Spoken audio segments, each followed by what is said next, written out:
தமிழ், வாழ்க உலகத்தார்.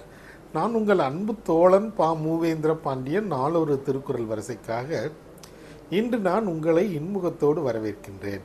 இன்றைய பொழுதில் நாம் பொருட்பாலில் 77வது அதிகாரமாக உள்ள படைமாட்சி என்ற அதிகார தலைப்பின் கீழ் அமையப்பெற்ற 770வது திருக்குறளை பற்றி அறிய போகின்றோம். படைமாட்சி என்பதற்கு சிறந்த படையின் தன்மைகள் என்ற பொருளில் இந்த அதிகாரத்தின் தலைப்பு அமையப்பெற்றுள்ளது. இப்பொழுது நாம் 770வது திருக்குறளுக்கு செல்வோம். நிலைமக்கள் சால உடைத்தனினும் தானை தலைமக்கள் இல்வழி இல். நிலைமக்கள் சால உடைத்தனினும் தானை தலைமக்கள் இல்வழி இல். இத்திருக்குறளுக்கான பொருள் என்னவென்பதை இப்போது நாம் காண்போம்.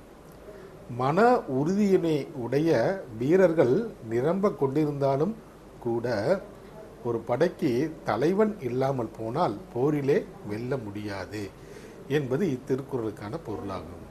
மீண்டும் பொருள்: மன உறுதியினை உடைய வீரர்கள் நிரம்ப கொண்டிருந்தாலும் கூட ஒரு படைக்கு சிறந்த தலைவன் இல்லாமல் போனால் போரிலே வெல்ல முடியாமல் போய்விடும் என்பது இத்திருக்குறளுக்கான பொருளாகும்.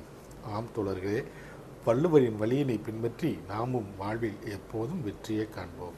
நன்றி, வணக்கம்.